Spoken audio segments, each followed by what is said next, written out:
Good morning, Westchester County women! Today is about you. It is about what you have done to get here and how you will encourage others going forward. For those of you who don't know me, I'm your friendly neighborhood reporter, Lisa Reyes from News 12 Westchester. Thank you all for watching. I recently came across this quote, "A woman is full circle. Within her is the power to create, nurture, and transform." And how fitting that we are all here today on International Women's Day, and the theme for International Women's Day this year is Think Equal, Build Smart, Innovate for Change.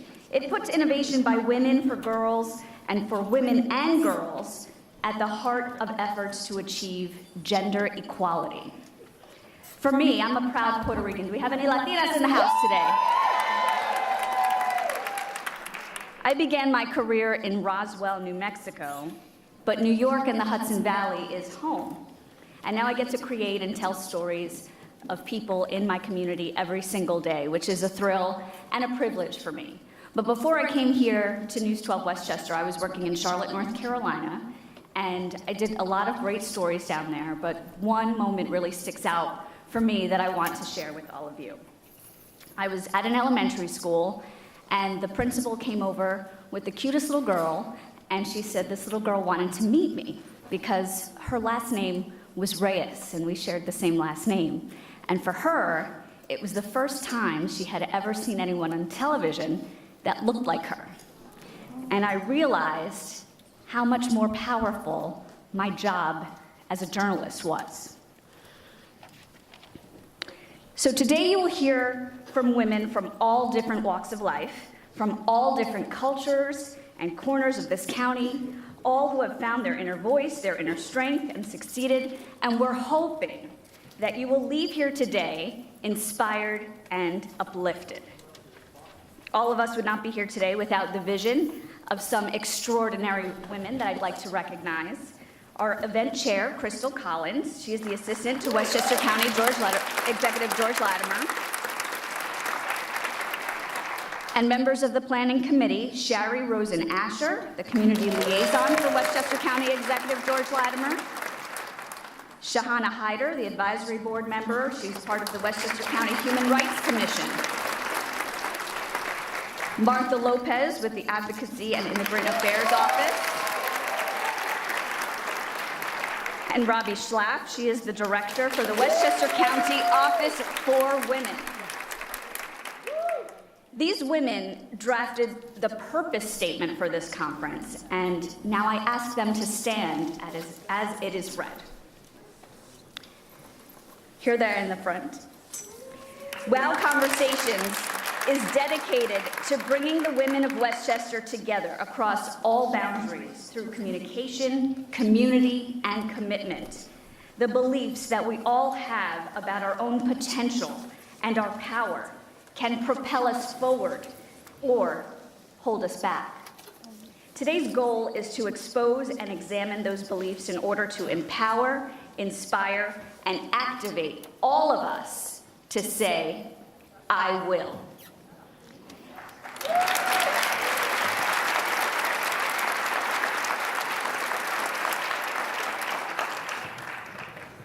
Now, as women, we also have a lot of friends in gentlemen. So I'd like to recognize the men that are here today.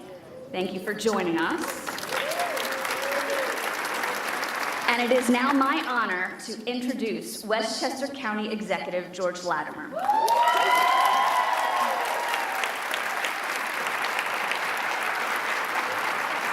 Thank you, Lisa. I was going to read more about you, but you tell me. Nobody wants to hear that stuff. There's only one word that applies to this morning, and that's wow. What a tremendous turnout. This is a room filled with smart, talented, committed people who happen to be women. It is a tremendous accomplishment that you've achieved, but it's only the beginning of where we have to go. As county executive, I have two roles here this morning. Number one, to welcome you on behalf of Westchester County and all the wonderful people that helped put this conference together. And number two, to apologize on behalf of my gender for all of the things that we should have done all these years to understand and appreciate.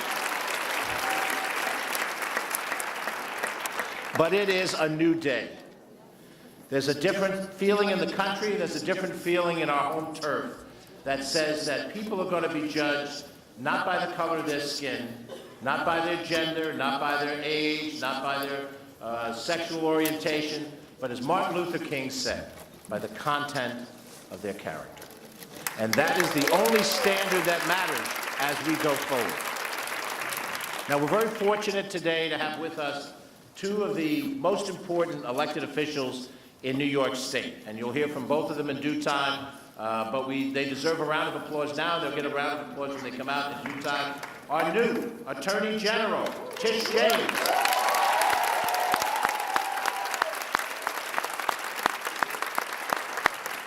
And our recently re-elected Lieutenant Governor, Kathy Hochul. There was a day not long ago in which it was said that no woman had ever been elected to statewide office. But this is a new day, and along with U.S. Senator Kirsten Gillibrand, there's now opportunity that didn't exist before, and we hope it continues. I have a job of introducing those other elected officials who are here today. If I've missed anybody, I'm sure somebody from my team will whisper or give me another slip of paper. We want to make sure we include everybody. But I want to introduce, first of all, the chair of the Westchester County Board of Legislators, the chairman who presides over a body that has more women than men in the first time in history, Chairman Ben Boykin.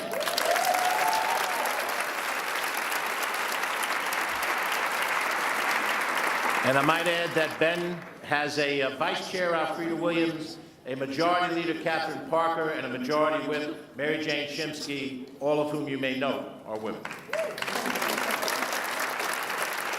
We're joined today by my partner in county government, Deputy County Executive Ken Jenkins.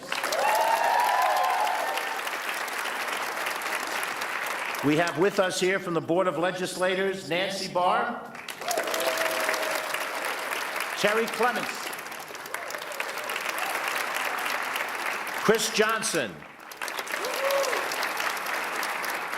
We have with us our outstanding county clerk, Tim Idoni. And we also have our terrific district attorney, Anthony Scarpino. We have representing Congresswoman Nita Lowey, Pat Keegan. Representing United States Senator Kirsten Gillibrand, Lisa Hoffler. Representing Controller Tom DiNapoli, Caitlin Israelski. We have members of the judiciary here, Judge Janet Malone, Judge Dolores Braithwaite, our local officials, the mayor of Mount Kisco, Gina Pasinic, town supervisor of Ossining, Dana Leverberg, from the Mamaroneck Town Board, Supervisor Nancy Seligson, and Deputy Supervisor, Councilwoman Jane Elkainini. From the Peekskill City Council, Pat Riley and Kathy Talbot. From the Ossining Town Board, Liz Feldman. And we snuck one man in here, Justin Branch, White Plains City Council. And if I've missed anybody else, let me know, or one of the future speakers will make sure we acknowledge you. In concluding my remarks, this is International Women's Day. And what this day is obviously a celebration in the moment, the achievements that have occurred. But it's also a reminder of how far we've had to come to get to this point. I remember those Virginia Slim commercials in the 1970s. You've come far enough in order that you can now smoke cigarettes. That's hardly the standard that we've set for ourselves. But I think of every woman who was ever told that she could be a teacher, she could be a nurse, she could be a secretary, but she could not be a doctor, she could not be a lawyer, she could not be a scientist. I think of every little girl who asked why they didn't have sports teams for girls in school when the boys had all the sports teams that they could want. And they could play and have competition and understand what that experience is. This day is a reminder for every woman who ever found out that her male counterparts were paid significantly more salary than she was for doing the same job. This is a day for every woman who was told that her place was in the kitchen. Now, a woman's role is running the New York State Senate, Andrea Stewart-Cousins.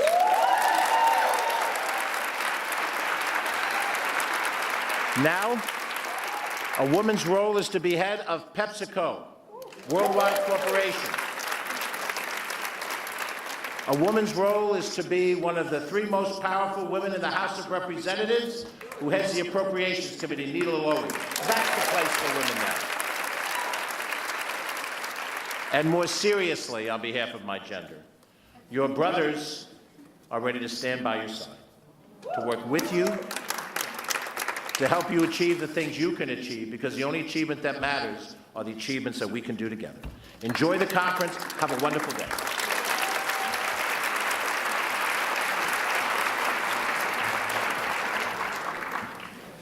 How's everyone doing? Well, coming up next, we have, I lost my page, it happens. Here we are. Coming up next, we are fortunate to have some very powerful women here in the state of New York, including the highest ranking female elected official in New York State. Ladies and gentlemen, Lieutenant Governor Kathy Hochul.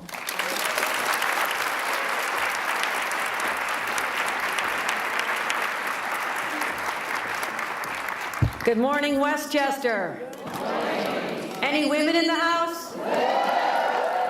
There we go, there we go. Well, first of all, my heartfelt thank you to our county executive, George Latimer, for convening a few hundred of his closest friends here in Westchester, and also putting the spotlight on how far women have come, but the long road ahead to ensure that we do someday in our lifetime achieve full equality. So thank you, County Executive Latimer, for hosting this event. It's great to have everyone part of this conversation. To Lisa Reyes, I want to thank you for agreeing to host this event. It's great to have your star power here. And I know a lot of elected officials were mentioned, but I get a chance to acknowledge that our assembly members, Amy Paulin, I think, came in a couple minutes late, so if Amy's in the audience, I want to recognize her. And I cannot wait to see my good friend, Attorney General Tish James, who was able to allow me to say that, no, I am no longer the only woman in statewide office. We now constitute 50%. Deal with it. And to all the other electeds, and I love talking about your legislature. I brag about your legislature, and sometimes I say, poor Ben, how do you deal with it? But he does just fine, Chairman Boykin. But Catherine Parker, I have told the story all over the state because I'm a mom, so I know how to shame people into things. I say, what do you mean you only have 1 or 2 women on your county legislature? Have you been down to Westchester? More than half of the county legislature in Westchester, in Lighton, Westchester, is women. So I use your story and your example to show what true progress actually looks like. We don't just talk about assuming the roles of power that are rightfully ours. We take them here in Westchester, and for that I commend all of you. And does it make a difference to have women in the corridors of power? Yeah? Have you enjoyed watching Nancy Pelosi? Yeah. Boy, when she pulls out the mom stuff on the president, I love watching her. I love it. Also, one of the greatest joys in my tenure in political life was in early January, as the president of the New York State Senate, to have the gavel in my hand and call on and say the 5 words I've been dying to say. Majority Leader Andrea Stewart-Cousins.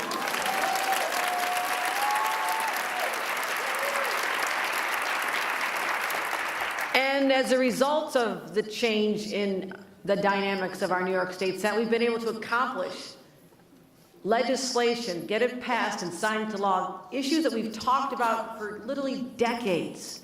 The Reproductive Health Act, which simply codifies Roe v. Wade. What took so long? But now, we can ignore what's happening in crazy Washington. I'm sorry Nita Lowey still has to deal with that, but she is a rock star. I spent some time in Congress. And to see now how our federal government has been hijacked by a lot of people who do not have the best interests of women at heart, and that's the most diplomatic way I can say this. You look at the presidency, you look at the Senate, you look at the Supreme Court. We had to take steps here in the state of New York to protect women's right to choose, because I don't know what's going to happen in Washington, D.C. So Governor Cuomo and I signed into law with Andre Stewart Cousins and Carl Heastie legislation that enshrines those rights, something that we took for granted most of our life. We never thought we'd have to worry about Roe v. Wade or contraception coverage, right? It's a whole new day. We have to stand up and fight for our rights. We were able to get that through. So many other pieces of legislation that never saw the light of day because they were jammed up, and now we have a whole new day. But during Women's History Month, and I chair the Women's Suffrage Centennial Commission, I know it's International Women's Day, but I get a chance to brag about the fact that nowhere in the United States of America can they lay claim to being the birthplace of the women's rights movement. It started right here in your home state, and that deserves a round of applause. 1848. And if you've not been to Seneca Falls, you need to take a road trip.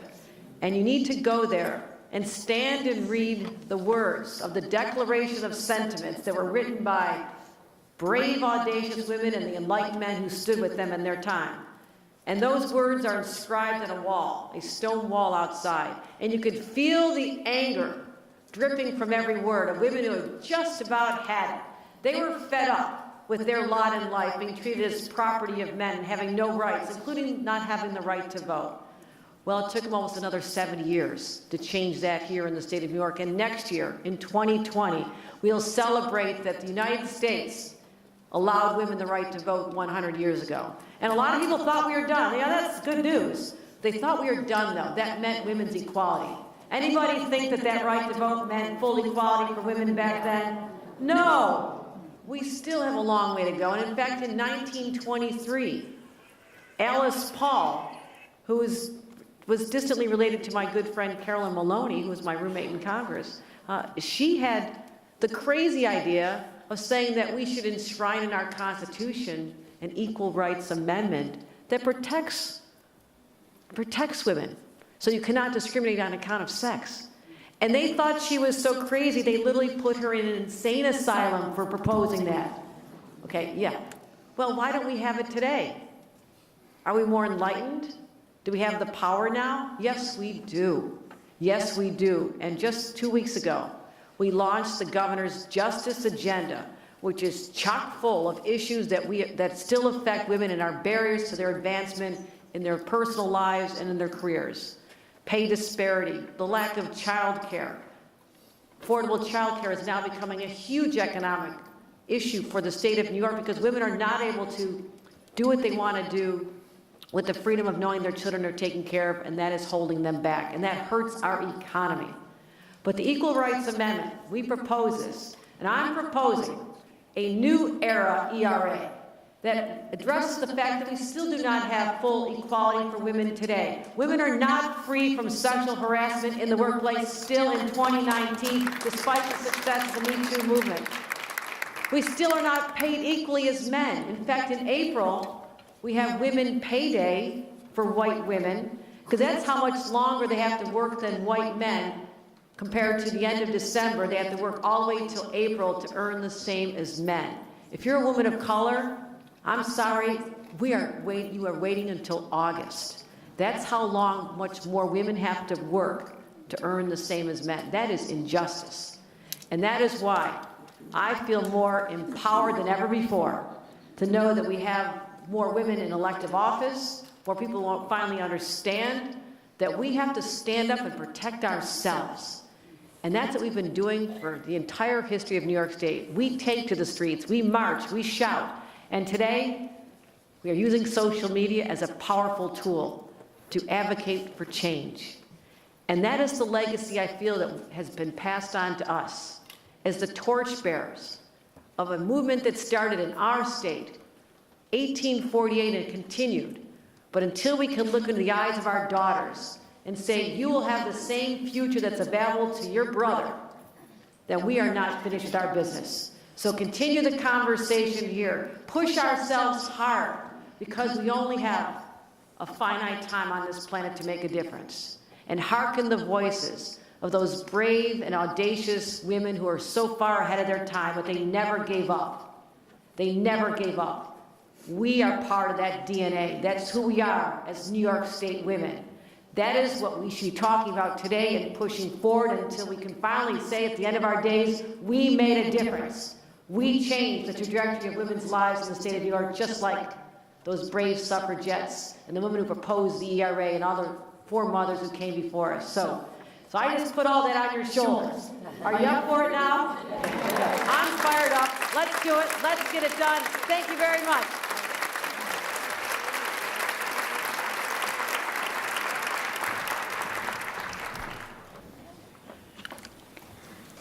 Earlier in the program, I said I wanted everyone to leave here saying, I will. She just gave us a challenge. We've got a lot of weight on our shoulders, but can we carry it? Thank you, Lieutenant Governor Kathy Hochul, for being here with us today. I would like to introduce another powerful woman here in New York, New York State Attorney General Tish James. She's an experienced attorney and public servant with a long record of accomplishments and service to New Yorkers. She is also the first African-American woman to serve as both New York City Public Advocate and New York State Attorney General. James first worked as a public defender and was then on staff at the New York State Assembly. You can keep on clapping, before being elected as Attorney General in January 2019. Please help me in welcoming State Attorney General Tish James.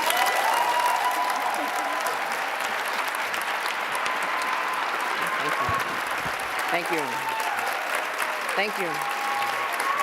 Thank you so much. I'm every woman. It's all in me. I want to thank my good friend, the Lieutenant Governor, Kathy Hochul. Let's give her another round of applause. And of course, the great County Executive, George Latimer, and the leading feminists in Westchester. And I have to give a shout out to the gentleman who heads the Westchester office of the Attorney General, Gary Brown, and all of the women in his office. And I want to thank all of you for being here today. And thank you today to all of the honorees for hosting us here today in honor of both Women's History Month and International Women's Day. Today and every day, we stand in solidarity with all of the women around the world. We stand with the women who work every day to make their families and their communities greater and stronger. We stand with the women who demand equal pay for equal work. We stand with working women because we all know that if you want something done and if you want it done right, you give it to a woman. And we also know that there is nothing more dangerous and/or serious than a woman with a made-up mind. So to all of those who stand in the way of women with made-up minds, please get out of the way or we'll move you out of the way. And now more than at almost any other time in recent history, it is so important that we, as women, that we are engaged and we're fighting back against the forces that seek to tear us down. We need to stand in the gap and we need to represent and let all little girls know that they can be anything that they want to be. And so I don't know about a glass ceiling. I want to remove all ceilings. And I want all women and all young girls to fly and to reach the sky. And to know that within them, within their little hands, within their hands stands the power and the DNA to be anything that they want to be. All they have to do is dream it and achieve it. And so we have fought back against policies that meant to take away our right to sexual choice and to freedom. And the Office of Attorney General is joining with other Attorney Generals across this nation as we stand up and defend Title X.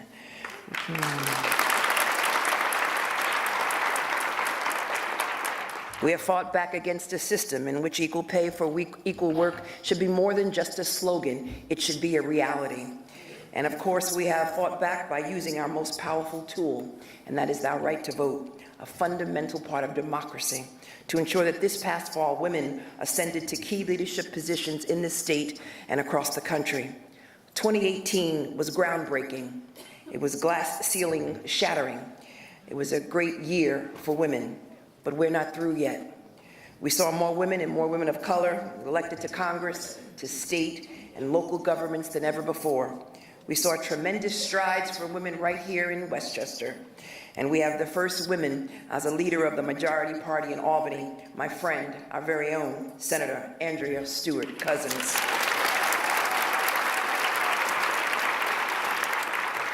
We have a woman majority on the Westchester County Board of Legislators, led by a woman legislator, Catherine Parker.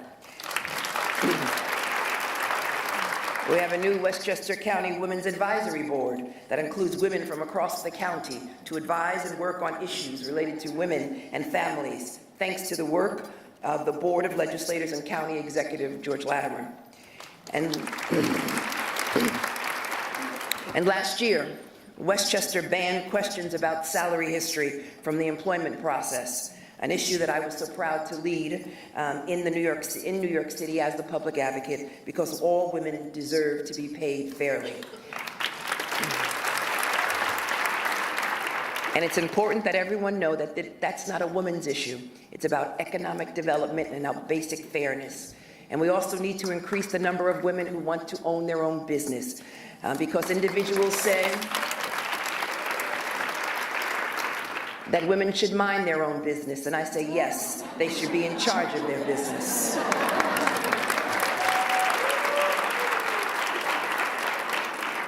And beyond government, we heard countless women stand up and speak out, saying "Me Too" and "Time's Up."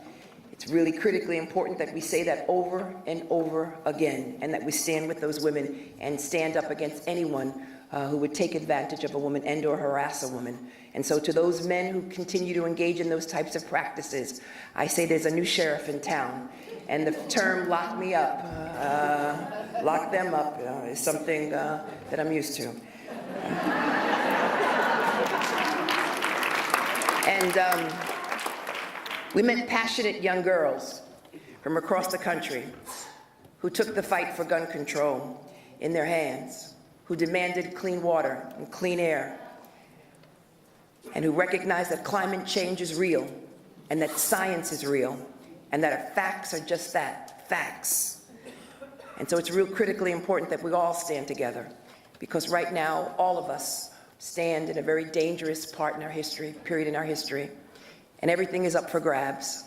And so it's real critically important that all of us put aside any artificial constructs and recognize that we're all part of one union family, one united family, and that it's really critically important that all of us fight back against those forces coming from Washington, D.C., that would turn back the clock of progress. We will not allow it. And as the Attorney General of the state of New York, I look forward every day to waking up with a fire in my belly. I go into the office, I file a lawsuit, and then I go home.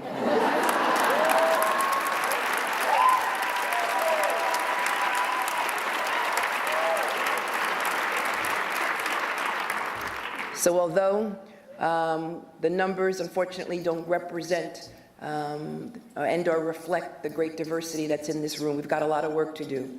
And so ladies, we've got to organize, we've got to agitate, we've got to legislate, and we've got to litigate. I thank you all for engaging me in this process. Thank you for staying engaged. God bless you and thank you. It's the power of women that's going to make a difference. We've got the power in our hands, ladies. Let's make a difference. Let's rise up and let's roar. Thank you.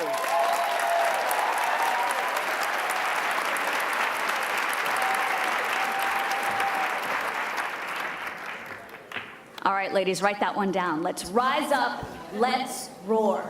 Love it. Thank you, State Attorney General Tish James, for joining us this morning. We've got a lot of dignitaries trickling in. I know a lot of you probably taking the morning off from work, might have to go back from work, so we do want to recognize those that are trickling in. From the Village of Scarsdale, Jane Verrin, the village trustee, thank you for being here. I'd like to introduce you now to Bonnie Saran. She's a restaurateur. She is the owner of the Little Drunken Chef, Little Kebab Station, Little Crepe Station, Little Spice Bazaar, and Little Mumbai Market. She was born in Devlavi, India, an entrepreneur, and she's also from Bedford Hills now, but she currently owns these 5 bustling restaurants in Westchester, with another one scheduled to open up on 91 Mamaroneck Avenue in White Plains. Prior to her work in the food industry, Saran founded her own event management company, 4 city events, and has helped run and launch a total of 15 restaurants to date. We are so proud and excited to have her here with us today. We're going to sit down and chat, and I'll ask her a couple of questions, and we'll learn more about Bonnie and how she broke into the food industry. Bonnie, join us.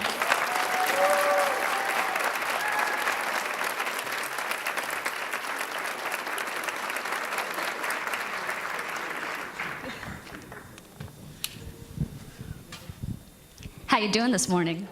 I'm pretty nervous, but I guess I'm gonna manage. We are all ladies here. We all support That's each what other. makes me more nervous. I don't know much about Indian food because I have one of those stomachs that are sometimes a little iffy. What do you think is the best to try? I've tried chicken tikka masala. What do you think? I love the biryani, actually. It's something that's slow cooked, and the meats are, it's slow cooked with rice. And I'm a rice eater, so that's one of my favorite dishes that I like. And Indian food is so diverse between the north and the south, between all the spices that we have. It's something that you have to try, and I think that's something that you develop a taste for. And between all my staff that I have right now and all the kids that work for me, they did not like Indian food before, but now they just can't do without it. So yeah. Now, your story started in India.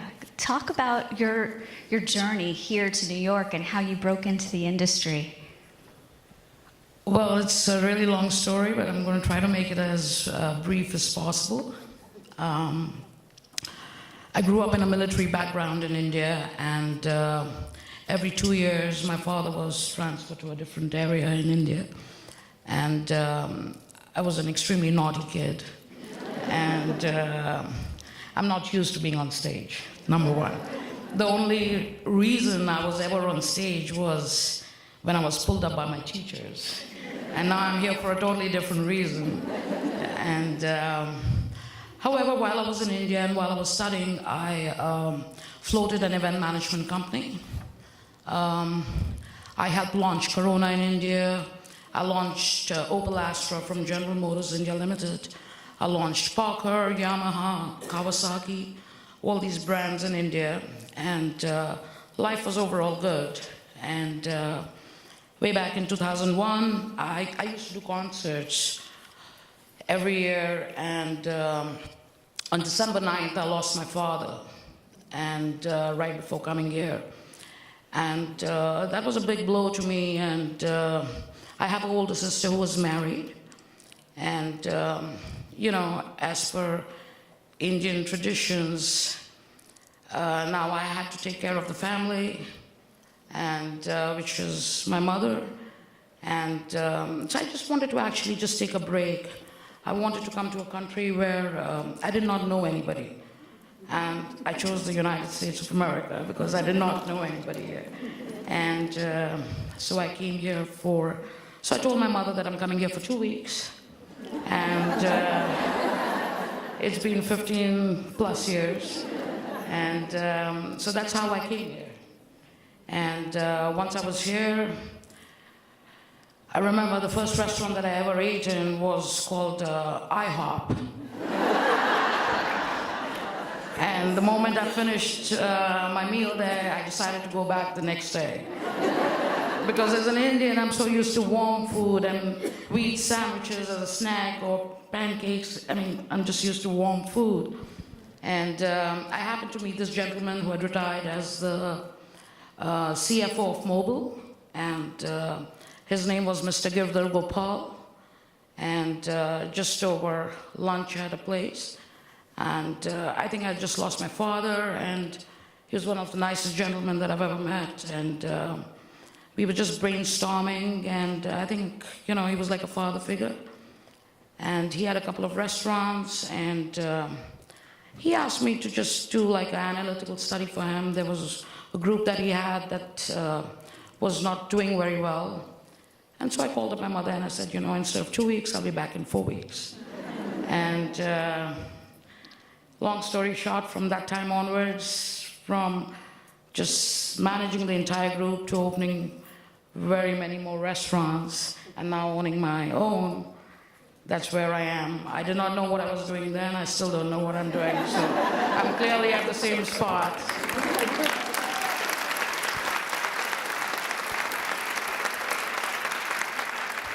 Bonnie, you've really turned around what we've heard for years, that a woman's place is in the kitchen, but you're running the kitchen. Talk about who opened doors for you. Well, I think that the community opened the doors for me. The community has been the biggest cheerleader for me. The United States of America opened doors for me. My family has been very supportive of me, opened doors for me. And need I forget Martha Stewart, who was also very supportive to me. And, she walked into my restaurants one day and I happened to talk to her. And by herself, she was very encouraging, she was very supportive. She wrote a lot of blogs for me on her pages, which I never asked for. But I think these are all things that added to my goals. What would you say was your greatest accomplishment thus far? I think my greatest accomplishment personally would be that before coming here, my mother, me, we lived on rent in India, and I think my biggest accomplishment has been that I could buy my mother a house and pay it off along with the car. And personally, that is my biggest accomplishment. And professionally, I would say my biggest accomplishment has been that despite all the restaurants that I've opened, but the first one, Little Kebab Station, I opened in less than $10,000. And from there is where I started, and I think that is one of my biggest accomplishments today.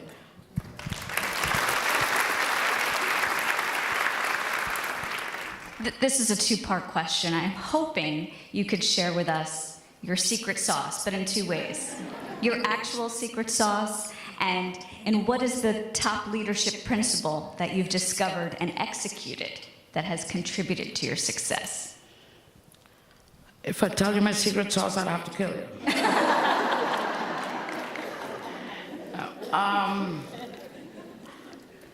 A part of the secret sauce is definitely tequila added to it, for sure.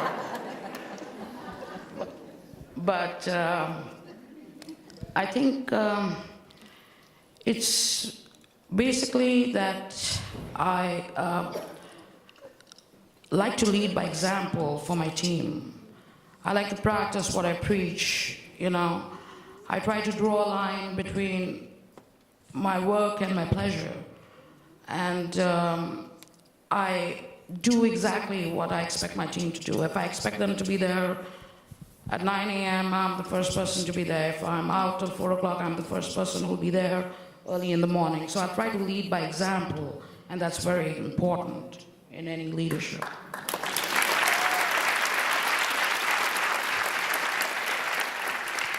And we were speaking earlier about how you give young people in your business a lot of opportunity. Why is that important? Well, I think that the youth is a driving force for any corporation, company, even a nation. However, in my businesses, I have a mix of young people and older people that work.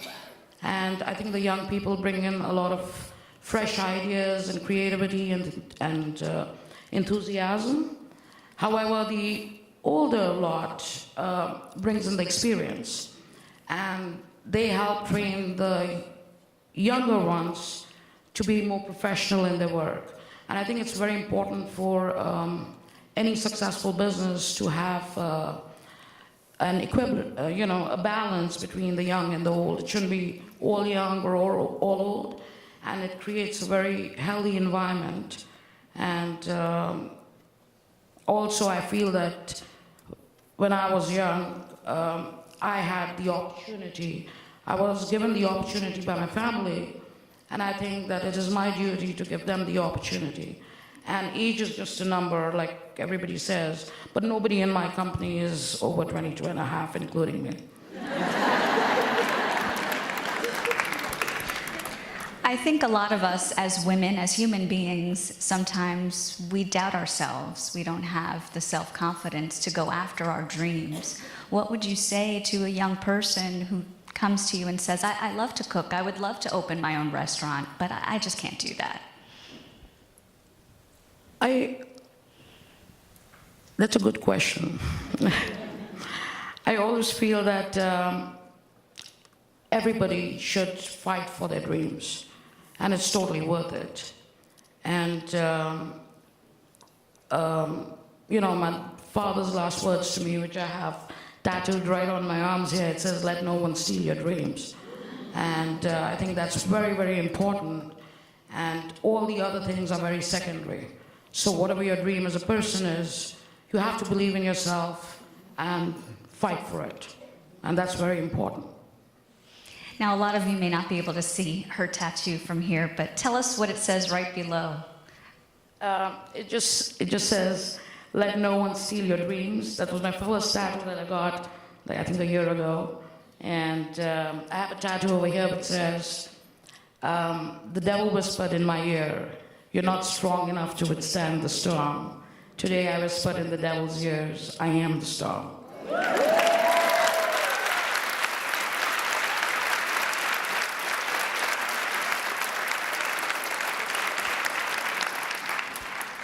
I have a tattoo as well. It's on my foot here, and it says Ohana, which means family. How important is it to have that kind of support with you? It's very important, at least for me, it has been extremely important. And I don't have the pleasure of living with my family. My mother visits me every year. I love getting pampered, so I think that's the most important reason. And I think once you have your family who's very supportive of you, then nothing is impossible. You just feel from inside that you have no fear. You just have no fear, and that's very important when you have your family around you. I'd love to hear more about you as a person. What are some of the things you like to do outside of work? You don't want to know that. Where would we find you on a typical Saturday?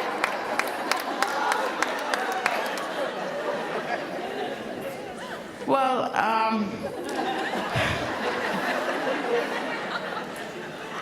I work very hard and I party very hard, for sure. So, yeah. If I'm not working, I'm either partying somewhere, yes, for sure. Do you have a favorite cocktail? It's not a cocktail. I have tequila on the rocks.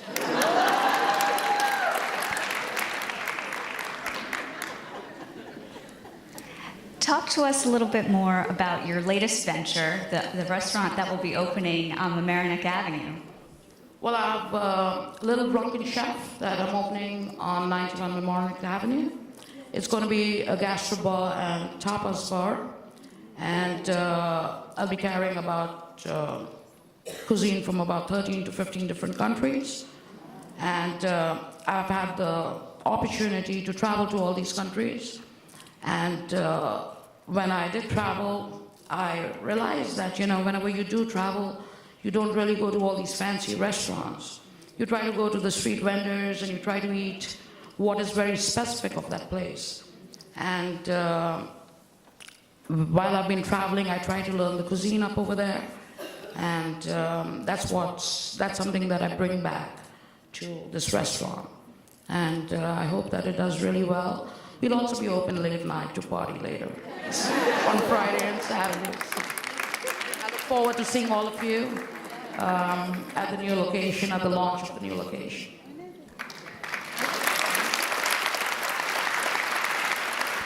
Well, thank you for the open invitation. Well, Do you find it difficult to come up with a menu to cater to so many different needs, from a gluten-free diet to a vegan diet, vegetarian? you know, it's all like trial and error. So right from the time I opened a kebab station, I remember opening Crepe Street, and I never made a crepe in my whole life. So, you know, it's something that I'm always open to learning. And while I'm learning, I always like to try new stuff. My entire team is very creative as well. And I'm very open to suggestions. A lot of customers help me out with their recipes. So this is something that I won't say that every cuisine of mine I'm an expert in, but it's something that each one of us, if we work towards it, I think that it's achievable. Does that answer your question? That answers the question. Is there anything personal that you're able to share with all of us that has really helped you grow into what you're doing today? Anything personal, okay. I think I'm just a very, personally I'm a person, I think since I grew up in a military background, I'm very disciplined. I'm very disciplined when it comes to work. I'm totally not disciplined after work, but while I'm working, I'm extremely disciplined when it comes to work. I learn how to draw that line, and that's very important. So discipline is something, your principles, I believe in principles, and there's nothing that I would do to compromise on my principles. And that is something that I've learned growing up, and that is something that I feel is very, very important more than anything else.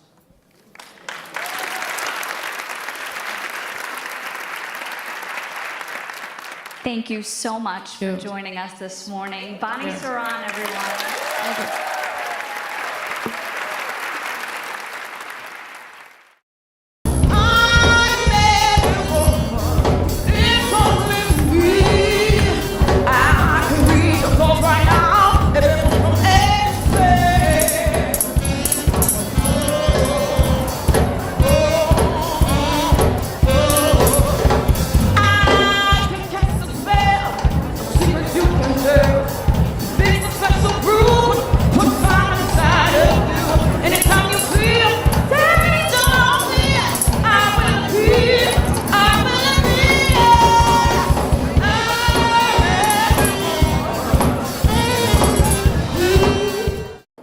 Thank you, ladies, for joining us here this morning.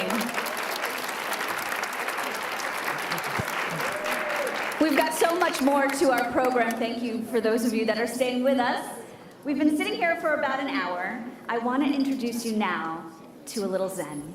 We all need a little Zen in our lives. Karen Austin is a certified life coach and writer, cultivating greater positivity, clarity, and calm as people navigate life's daily stresses. Let me tell you, snow coverage, daily stress, especially during the winter. Challenges and shifts that happen in our lives. Karen is a contributor to the New York Times, PsychologyToday.com, and other magazines and websites. She writes about health and well-being, parenting, and travel. Karen is going to join us on stage now so we can just take a pause and have a mindfulness moment on this International Women's Day. Good morning, everyone, and thank you so much for showing up today and for allowing me to be a part of this beautiful women's empowerment experience. So before we practice an actual mindfulness meditation, I'm going to give you a little mindfulness 101. And before we do that, since we're such a large group, I'd like for us to all just take a couple of collective breaths together. So let's inhale through our nose and exhale through our mouth. Let's do another. Inhale and exhale. Beautiful. So with a show of hands, I'd like to know if any of you have ever been reading a page in a book or an article in a magazine or newspaper, and you've gotten to the bottom or the end, and you have no idea what you've just read? Anybody? Okay. Now, with a show of hands, can you tell me if you've ever had a conversation with someone, you're looking at them in the eyes, they're looking at you, and rather than digest what they're saying, you're thinking about the really delicious granola and yogurt you had, or maybe all that you have to prepare for your afternoon meeting. Has that ever happened? Well, clearly you're not alone.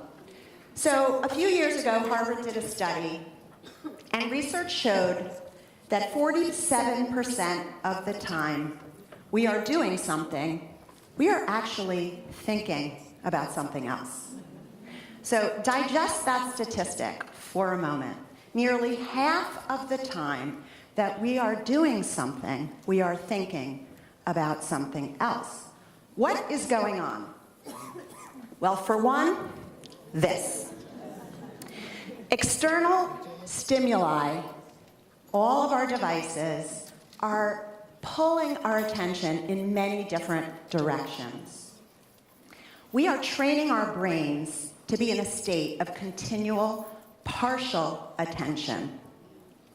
As our interconnectedness grows and the impact of technology continues in our lives, we need to find ways to manage our time and attention. Many of us do not have an off switch. That's where mindfulness comes in. Mindfulness is being aware of the present moment in an accepting and non-judgmental way. It is about what's happening as it's happening. So when we practice mindfulness, we take ourselves off of autopilot and we begin to practice the art of creating space for ourselves. Space to think, space to breathe, space between our thoughts and our reactions, space to listen. So there are many benefits of mindfulness, but just to name a few: less stress, more regulation of our emotions, improved sleep, better focus, more empathy for others, and less anxiety and depression. Who would not sign up for that? So I'd like to invite you to do a mindfulness practice. And what we're going to do is, if you have something on your lap, I'm going to invite you to please put it on the floor, beneath you or in front of your chair.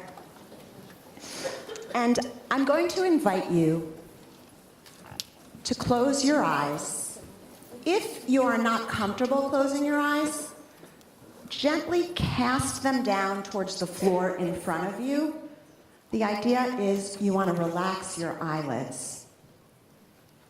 So just get comfortable in your chair, and let's begin by breathing naturally.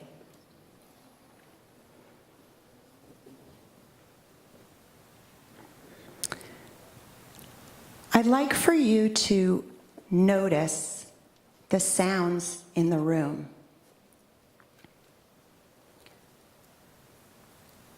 It may be the sound of my voice. It may be something else. Just noticing the sounds around you.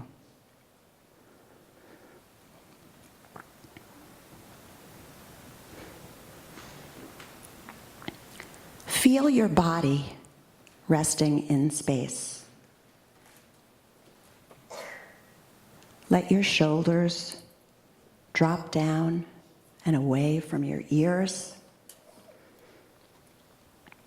Let your facial muscles relax and your jaw soften. Feel gravity pulling the weight of your body down, connecting to the chair beneath you and the weight of your feet on the floor.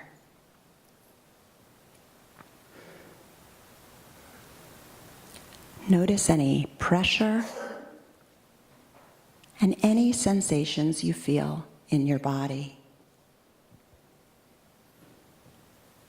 Any warmth, any coolness, any discomfort. Just be aware of the sensations and breathe naturally. The moment you notice you're thinking, just come back to hearing the sounds and feeling the weight of your body.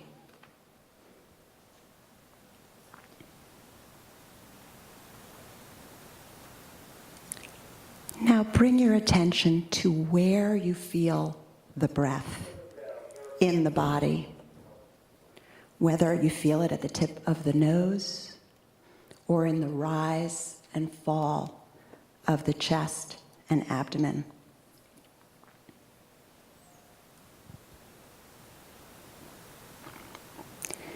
See if you can follow the breath the moment it appears and an inhalation, and then continue to follow the breath through the exhalation.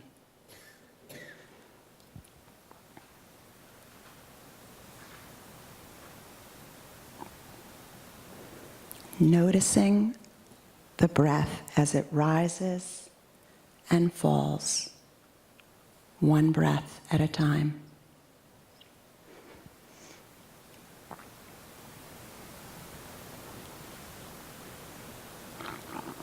You might notice that your mind starts to wander and you're thinking about other things. If this happens, it is not a problem. It's very natural. If you get lost in a thought, just notice that your mind has wandered and simply bring your attention back to the breath. You can always begin again.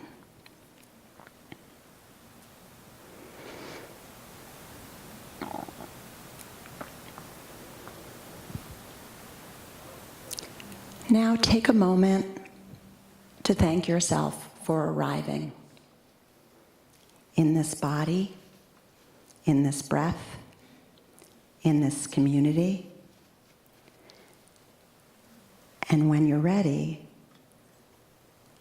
slowly open your eyes and take a few moments to reconnect with your surroundings.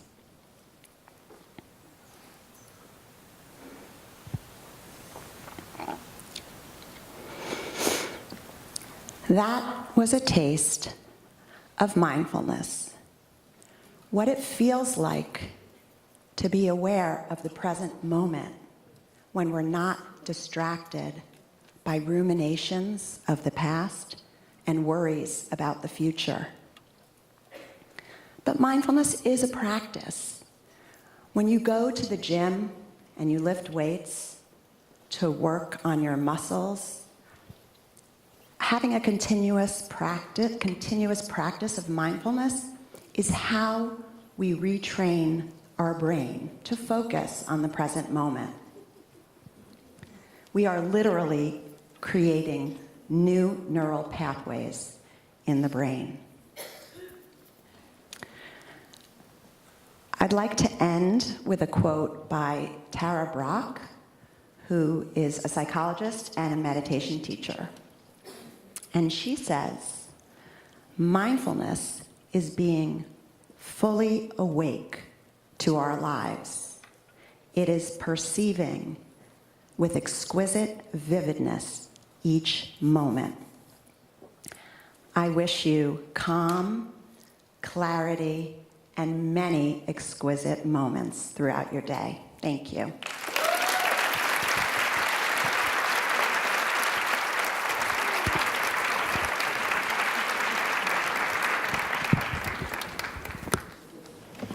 Thank you, Karen.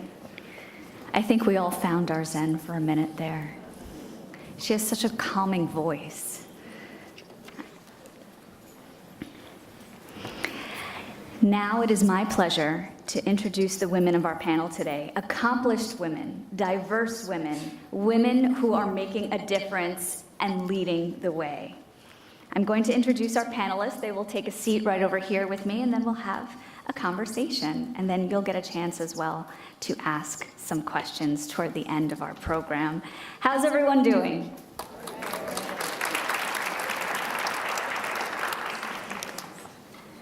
Our first panelist is Dr. Mahjabeen Hassan. She is an accomplished plastic surgeon and chairwoman of the American Muslim Women's Association. Ruth Hassell-Thompson, the former New York State Senator, Special Advisor for Policy and Community Affairs, and the New York State Housing and Community Renewal.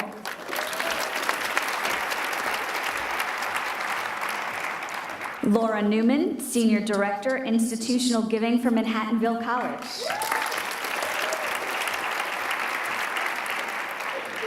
Kris Ruby, an on-air commentator and president and founder of Ruby Media Group.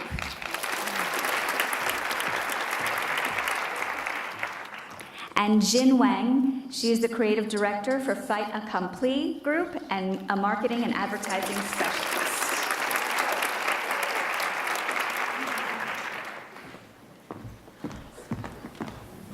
Hi, ladies. We'll start this way, and we'll go around, and we'll talk a little bit. How did you decide to pursue the career that you're working on today? We'll start with you, Dr. Hassan. I hope this is on, yes. So how did I decide? Well, I decided at a very young age, possibly around 5 or 7, that I wanted to be a physician. And the reason was very different what I look back at. It was because my aunt was a gynecologist, and when she would visit us, she was a major in the army, and I would like her, when she comes out of the car, the driver opens the door, she gets out with all her uniform and the stars, and he salutes her. I said, this is what I want to do, you know? But I never joined the army, so here I am a physician because of that reason. Senator Hassell-Thompson, same question for you. How did you decide to pursue the career that you're in, public service? So she has so many. We'll go with public service. I think it chooses you. I think it's part of an evolution of your own growth. And so that you grow into issues, you grow into situations. So I think that was more happenstance than plan. Laura? Sure. I actually worked in corporate America for a while, and I'm a corporate dropout and proud of that. And I've found many fellow travelers in the nonprofit world now who are also corporate dropouts. I found myself doing a lot of volunteer work because my job was not very fulfilling. And at some point I said, well, you know what, why don't I do this volunteer work as my work? So that was a great idea. I took a pay cut of about half, and I got a really crappy office instead of a nice one with a window. But I certainly have not looked back. I've had the real privilege of working with some really wonderful organizations and supporting their mission. Sure. So, you know, I often say that entrepreneurship really isn't a choice. It's either in you or it's not.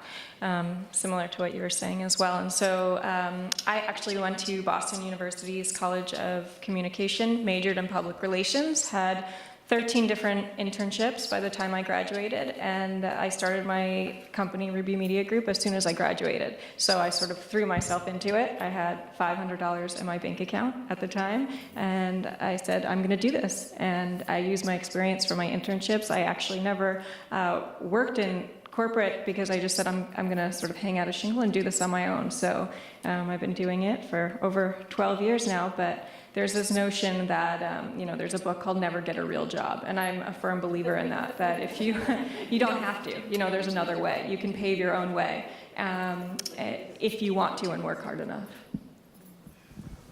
Hi. I am actually going through I did a career change, and I left the film and TV business. I guess I'm also a corporate dropout. There was I see it as an opportunity. There was a corporate restructure. We all know what that means. And it was coincidental timing that it was, a momentous year of activism where a lot of women across the country were getting active in civic and community and political activism, and I was in the midst of that. So, after you come out of a layoff and you realize you have a cause that you want to throw yourself at, I know I did best, which was, the job hustle. And seeing that there was an opportune, ripe time for me to parlay into work and field where I can really, explore and use my full passion. I've always liked my work, but I think in the prior time, I wasn't sure I liked my job. And I think work and job is different. And so this was my opportunity to, really continue the work I love, but also create a job I really love. So that's where I am. It's always a hustle, being on your own. But I do that best, and I'm surrounded by people who the timing is right.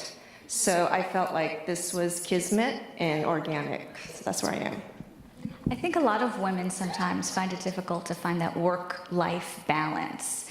Could you shed some light, and we'll ask the rest of the panel as well. I think that gets tossed around a lot, that phrase work-life balance. I mean, let's face it, so much of our life is work. You're always at work, you're working at home.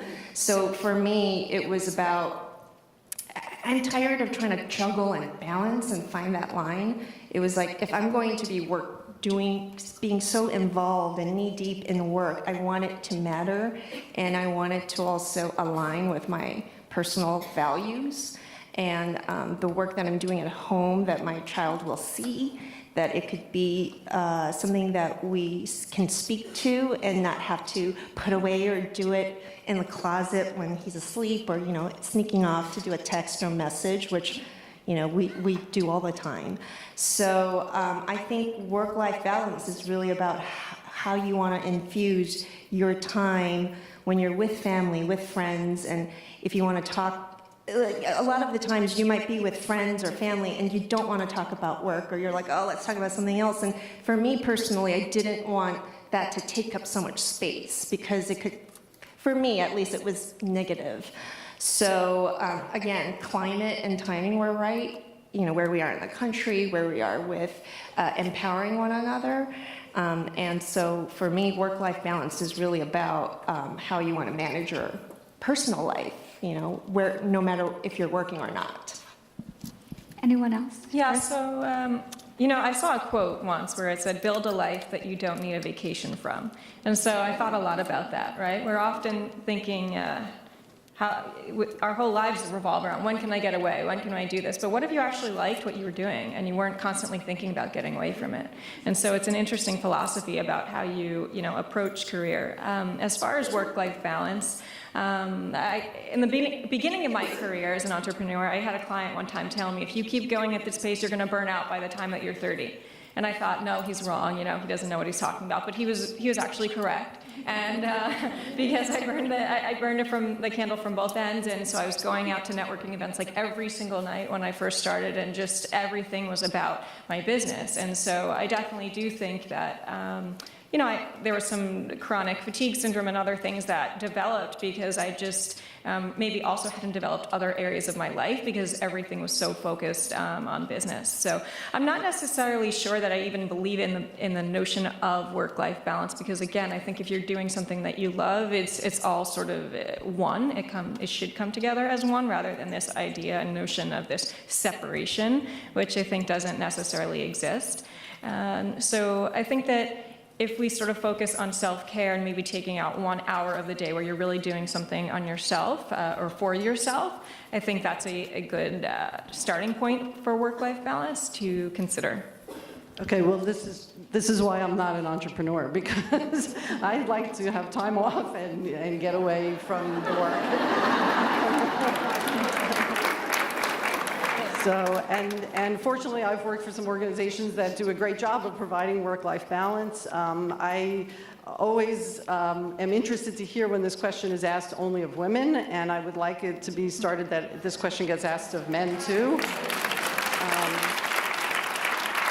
You know, I mean, I think for everybody, you know, look, we live outside of New York City. A lot of people work in the city. There's this crazy frenetic, you know, you have to do more, you have to work more, and it's just not healthy for people, I think, and it's certainly not healthy for me. So I've made some conscious decisions. Have I probably sacrificed some of my, you know, earning potential? Yes, I have. But did I get to spend more time with my child? Absolutely. And someday when I'm on my deathbed, I'm going to be happy I spent the time with the child, not that I earned, you know, a couple $100 more.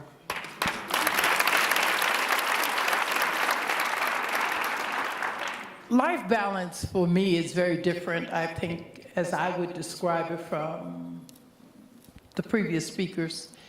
Balance for me was I had 2 young girls, and having had the career moves that I had made, first in nursing and then in construction and just kind of moving around, it was a big objective for me to spend as much of my time with my children.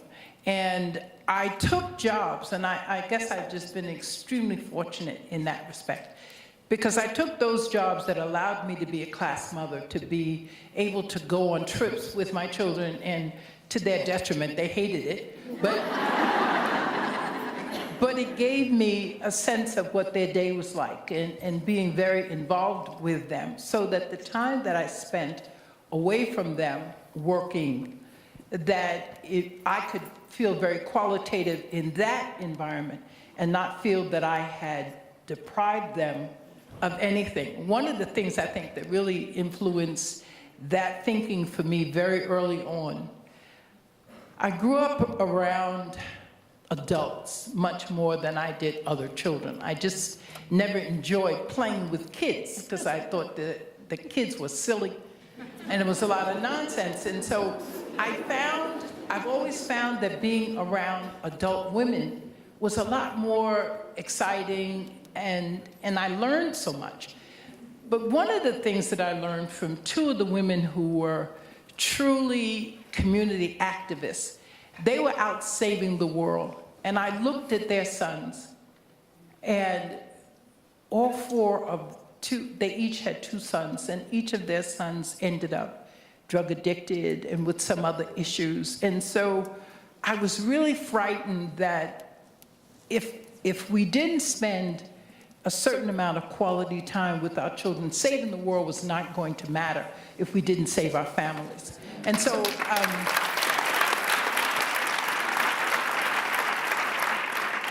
so it caused me to make a very conscious decision that no job, no matter what it paid, was important enough for me not to be there for my children whenever they needed me to be. And just one more quick story. When my daughter had her first child, she was living in St. Thomas in the Virgin Islands. And so I went, St. Thomians. I went to the Virgin Islands for her birthing. She was supposed to deliver on the 15th of September. She didn't deliver till the 19th. But my husband kept calling and saying, you know, when are you coming home? And I said, I'm not. And the point was, I just felt that the medicine there was primitive, sorry, but having worked in New York hospitals, it was very, very different. And I was just afraid for my child. She had to have a C-section, which happened, you know, that wasn't planned. And so everything that could go wrong was going wrong. And so I was determined that I was not prepared to leave my child. And I stayed with her for 21 days. And my husband said, did you get fired from your job? And I said, no, I have my job. And I am the kind of person they know when I'm working, they get butter from the duck. And that they get more than they pay for. And so if I can't take 21 days to be with my child,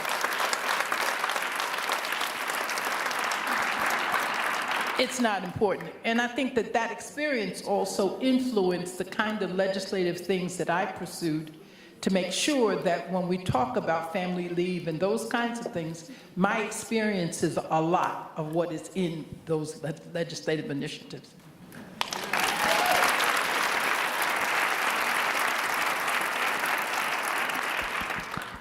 So when I decided that I wanted to be a physician, my father didn't wanted me to be a doctor. And I asked him, why do you not want me to be a doctor? He says, because I know you enjoy life so much. There's so much in your life. And once you become a physician, life will not be yours. And he was right. So at that time, I decided, I had a lovely mother who gave 100% of herself to us, 5 siblings. And I said, if I can't be a mother like her, I will not be a mother. Because I didn't want little ones left and I have to go because my patient is calling me. So that was a decision I made at that time. And now when I look back, I'm glad I did. Because I see the tussle which goes on between the people who work for me. When the kids are sick and I have to let them go, it is really an issue between single mothers, their children, and how to handle life and work. It's not easy.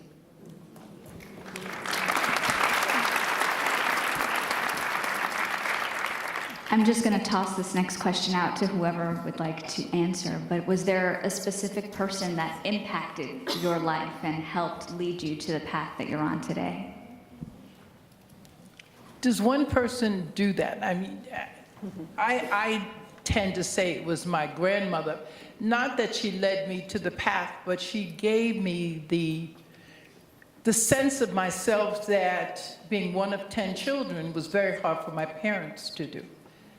That's why grandparenting is, to me, one of the most important things next to parenting.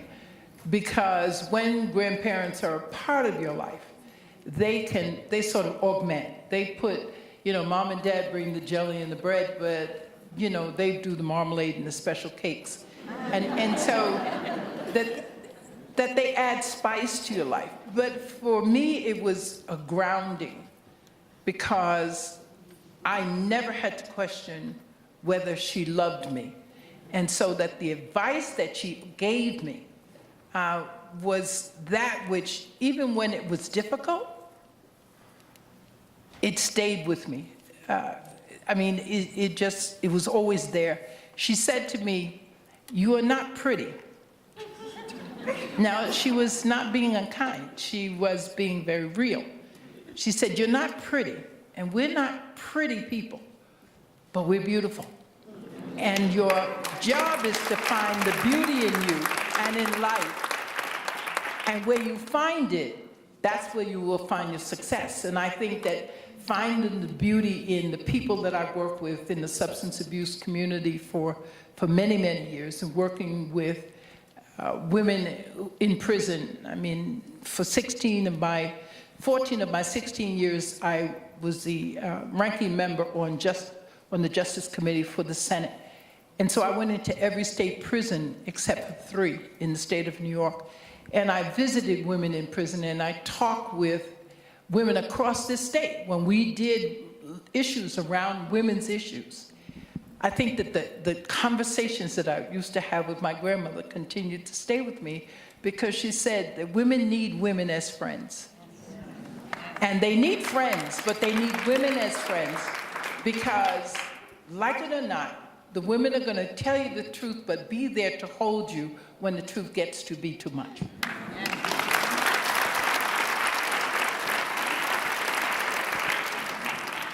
Touching on what Senator Hassell-Thompson just said, women need to help each other. For all of you on the panel, maybe we'll start with you, Laura. Is there a special place in hell for women who do not help each other?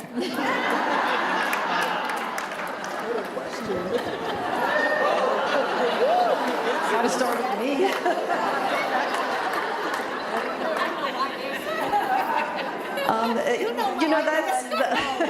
an interesting way to phrase it.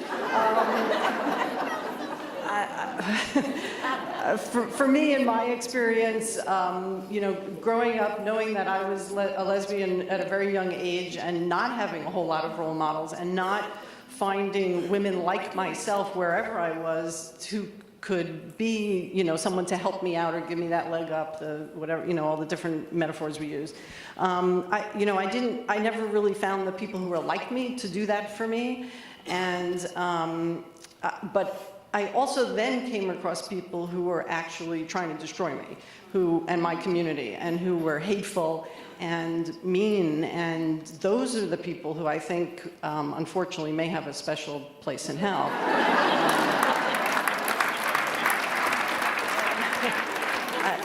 I have thought about this quite a lot, because as I've gone through my career, I've worked for a lot of women as bosses, and many of them I've gotten along with just great, and we complement each other's style and those kinds of things.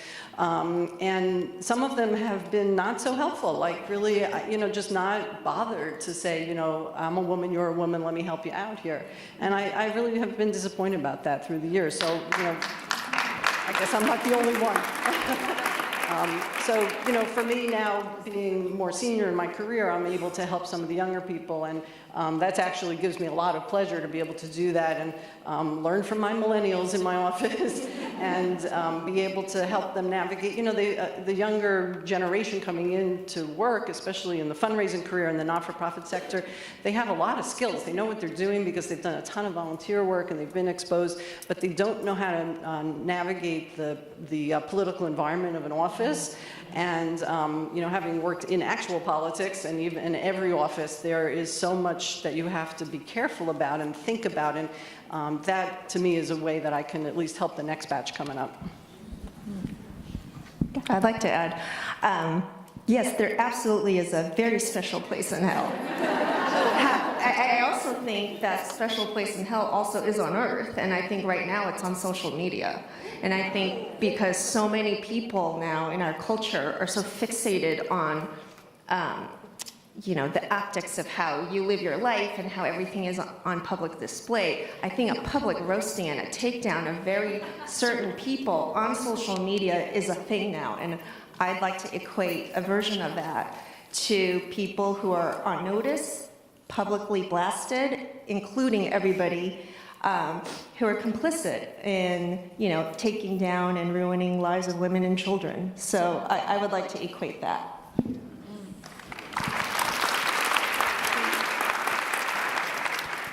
I would love to hear Kris's response to this. She's quite an expert on social media, and she has her own group. Yeah, so it's a really interesting topic right now in terms of social media and these public roastings and how people's lives are just entirely ruined by it. I don't think that's a good thing at all. I think it's a real problem, actually. I think anyone who has a Twitter account or a Facebook account can just create a fake profile and say whatever they want about someone with absolutely no thought at all as to the repercussions of that person's livelihood or their entire career, or what could happen as a result of what they're saying or their allegations. So do I think that's great? No. I think people really need to think a lot more before they just put out an opinion and basically mistake their opinion as a fact. Because people have families, they have lives, they have careers, and they're just being destroyed, whether you're a man, whether you're a woman, regardless of who you are. I think it's a very important thing that we have to think about, which is to just pause before we just click send or we click post. And no one's thinking, they're just posting. And, there's also a lot of narcissism, and we talked about optics, right? So social media narcissism, what is that, and how does that impact someone's career? Are you posting things that are more about your own ego than you are about a service mentality of actually helping other people, right? These are things that we actually need to think about. And these are the conversations, I think, for those of us that have families to be talking about with your children, because these are skills. They're actually important skills in the workforce right now, but because social media is still considered such a new phenomenon, it's not necessarily being talked about or taught. So, I think all of that is important. And back to the original question about, is there a special place, I guess, in hell for women that don't help other women? So I may not be the right person to ask this question, but my answer would be no. I actually don't think there's a special place in hell, because I think that we need to change the conversation. It's not just about a place in hell for women helping other women. It's about people helping other people. And I think the more that we open up that conversation at large, that's what it really should be about. I don't want to think that I'm, entitled, that I'm going to get favors because I'm a woman and my, client is a woman or a boss is a woman, right? I want to think that I'm going to get something because I'm the best for whatever it is. And I think that if we had that mentality, that's what we need to teach people. Not that I deserve something because I am a certain way, or look a certain way, or because I'm a woman.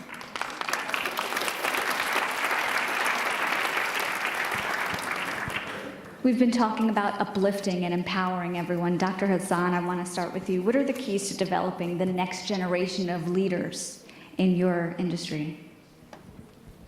I don't know whether I'll say about my industry, because I think there are quite a few women plastic surgeons out there. I would rather take the conversation to Muslim women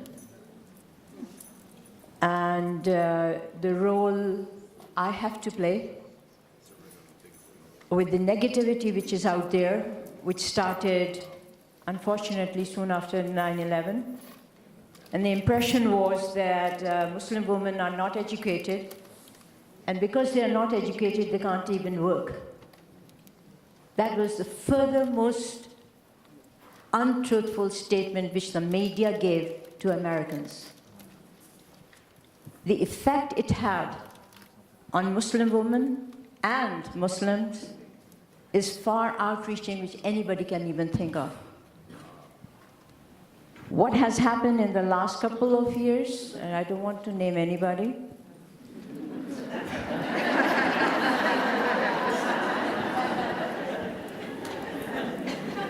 it has an effect on youth. They want to change their names. They don't want to be called Muslims. They don't want to be associated with them. Not all, but many. Girls who took off their hijabs because they didn't want it to be identified as Muslim women. So it's a huge task. So I was doing very well as a plastic surgeon. I didn't have to go do out anything, but that 9/11 changed me.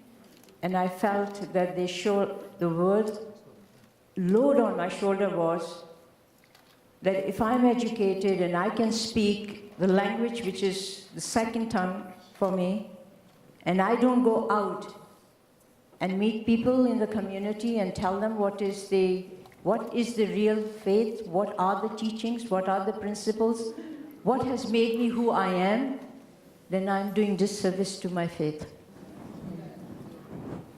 So yes, that is the role which I have taken up now. And in one of your questions was, what are you most proud of?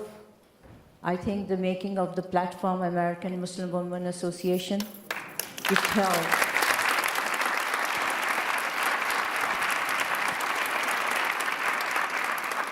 So people do ask me, why do we put Muslim women in it? Why women? Why not just men? I said, because I wanted to show them that Muslim women can do it.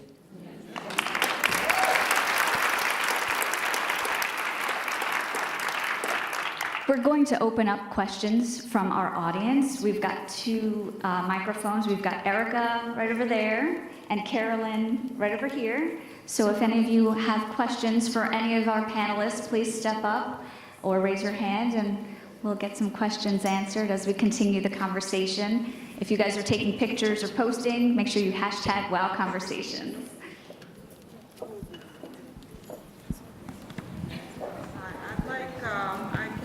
Appreciate this discussion. It's very important. I give respects to Senator Ruth. I really appreciate some of your comments, but in particular these two women about social media. I'd like you to speak on the Michael Jackson and the R. Kelly. I think, me personally, I just think that both cases really took a beating in the media, not only on social media, but on the networks and stuff. And I think that's a classic case of what you're talking about, how you can really destroy people and try the cases in the media rather than in the courts. Yeah, so, I think with social media, you are guilty until proven innocent. And that, unfortunately, is the new reality that we are living in today. I can't speak so specifically to either of these cases. I was actually asked to do a segment on Michael Jackson last night, and I didn't do it. I like to see these things play out longer before I give opinions on them, to really see. I mean, we saw that also with another case recently that I actually did speak about. So I like to add in a little bit more time, but, I'll let you talk on this one.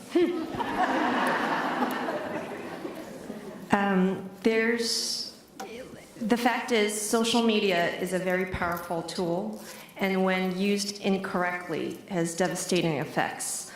And I think it's incumbent on everybody in work to use social media accurately, responsibly, and smartly. There is an entire industry now built on using social media to get out your message. Why? Because other modes of communication seem to not be as powerful. And I think that speaks to our culture of how we choose to ingest information. And so having said that, with R. Kelly, for me, the way I see how that has played out is the accusations on public persons, these are not new.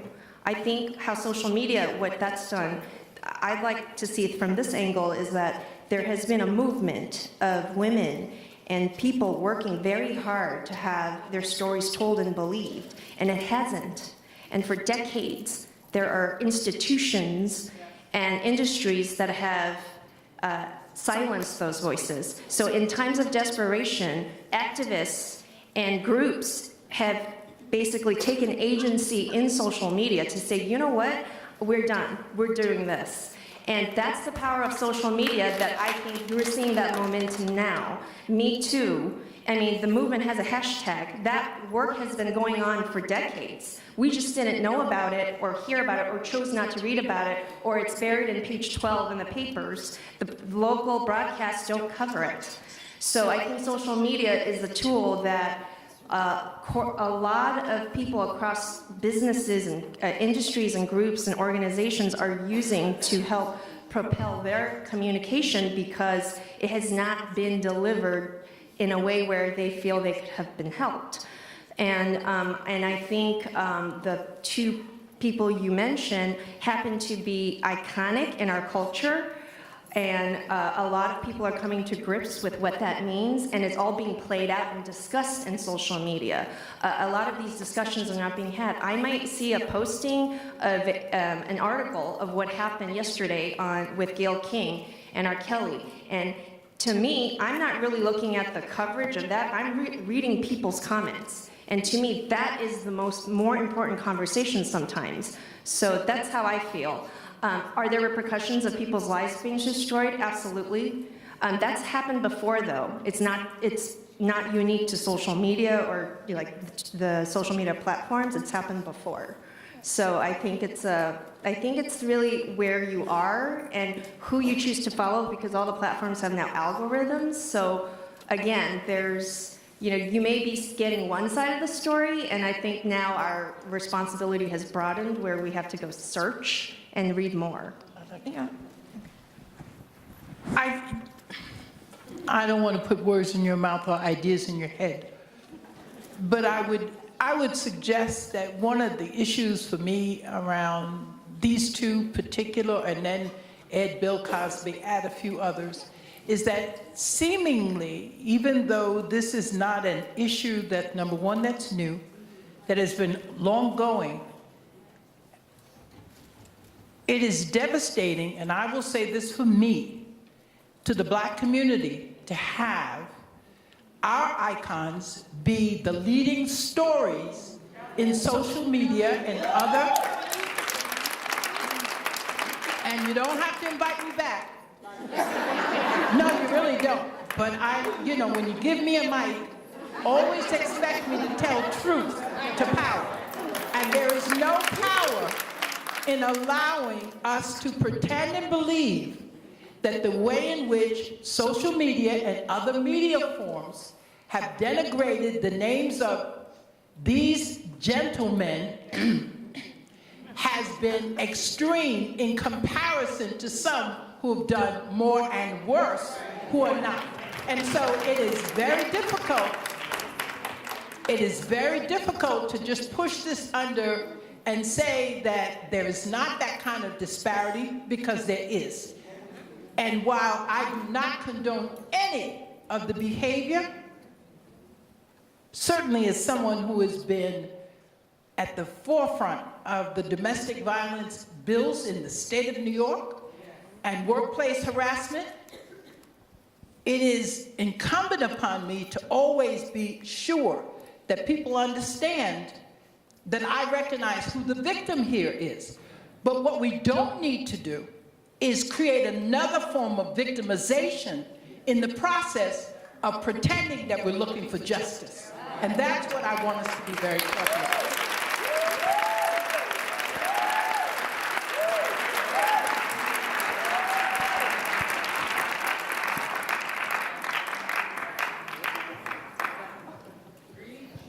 One, two, three. Good morning, ladies and gentlemen. The gentleman that's in the room. So, my name is Cynthia Turnquist-Jones. I'm from Mount Vernon, New York. And I am glad that we are on this topic, because the individuals who we are talking about is a part of sex trafficking.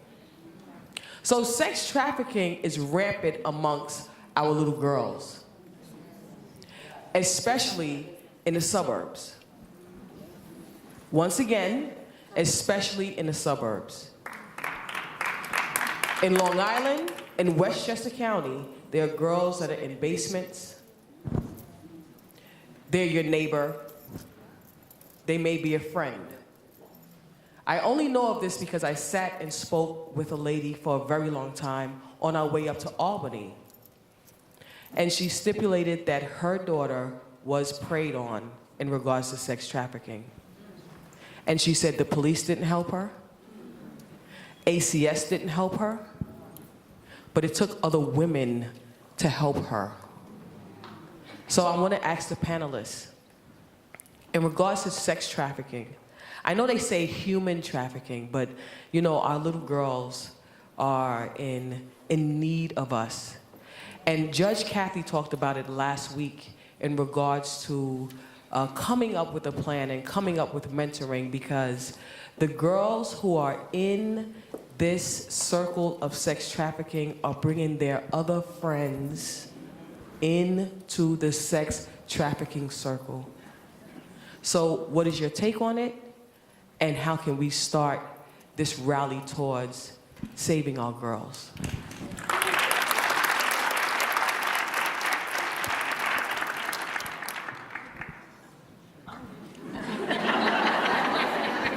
Seems like they're looking this way. I'm not clear why.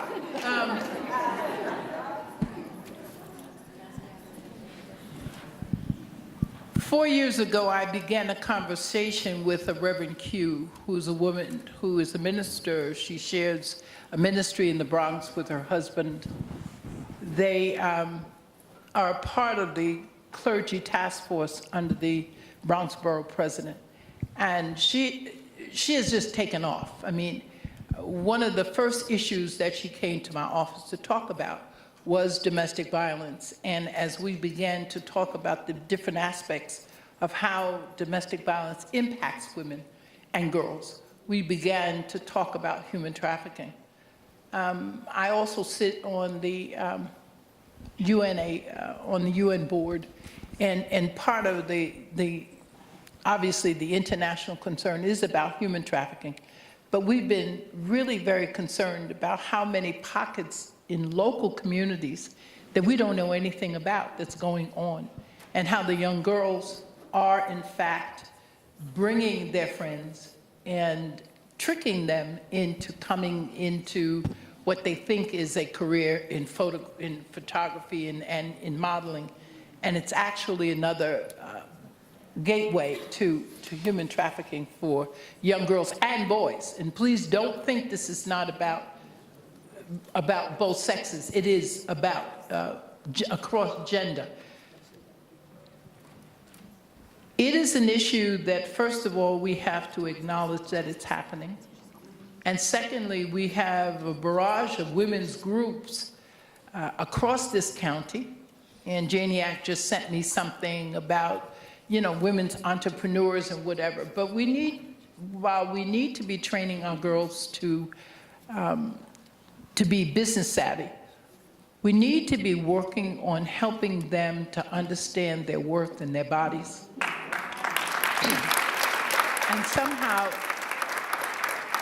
And somehow that's a part of what's being left out of the equation.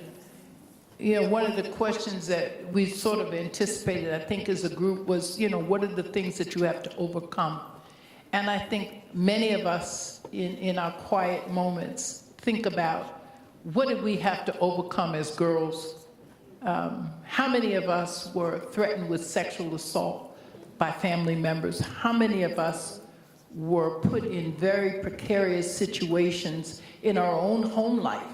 And we talk about what happens in the workplace, we talk about what happens in the church. But when we were working on the sexual assault bill, it was much, much broader than the church. It was not about the church. It didn't begin about the church. And part of it is we allow our daughters to live in fear because we don't teach them about their sexuality. Many of us as mothers, we think it's not a subject that we need to talk about, but it's important. They need to understand what's happening to their bodies, what's happening hormonally, and how they change, and when they change, and what they're feeling, and whether those feelings are natural or not natural. And to say that they're not natural is doing them a disservice, because then it teaches them to hide what is going on. So what happens to them is something to continue to be hidden.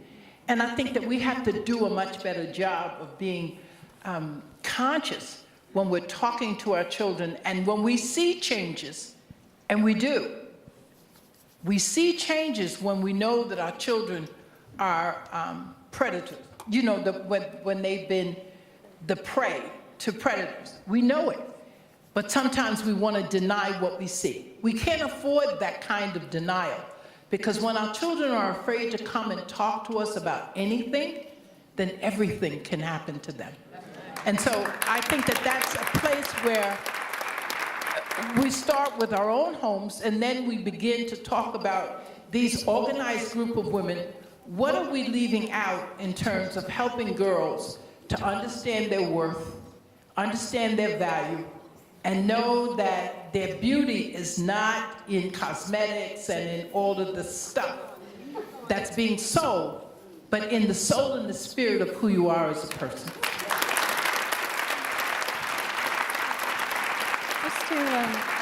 Just to add to that, I know you talked about domestic violence, and so I can't speak so much to the sex trafficking component, but in terms of domestic violence, and something that also is applicable to the workplace and women's empowerment, is that, you know, one of the areas we often don't talk about is that, you know, not every violent act leaves a scar or a mark or a bruise that you can see. There's another type of very real abuse going on today that women, especially successful women, do not talk about and are afraid to talk about.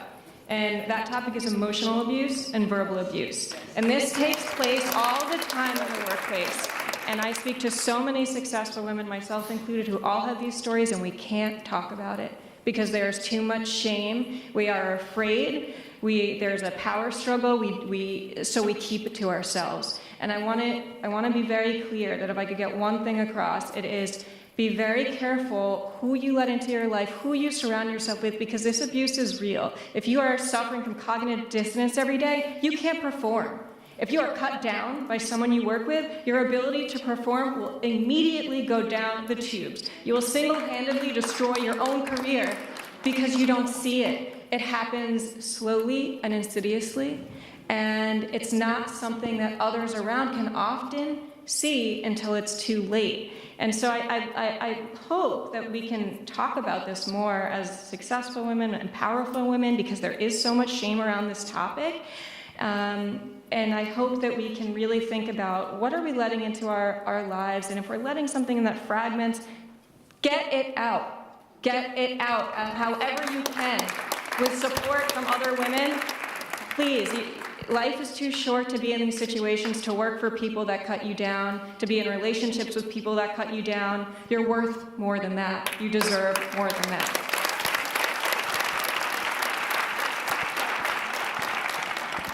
So I'm going to say a few words coming as a physician and otherwise. We always look at how can I prevent skin cancer? Well, you know what? You have to put a sunblock. So prevention is a major thing in medicine, right? Let's prevent a disease if we can. We know sexuality, we know the attraction between the two sexes. For me, if I have a daughter, I would not, and it is Islamic principle that a male and a female should be all alone in a room. Yes, we have to protect them, but prevention would go a long way if they have certain principles that this is where I stop, and I'm not going to go further than this. Well, ladies, our time is up for today. Our program has come to a close. Thank you to all of our panelists here today. They will be available after if there are any other questions or if you guys want to take pictures. But before you leave, everyone, I'm going to step up for a minute. Everyone take a look underneath your seats.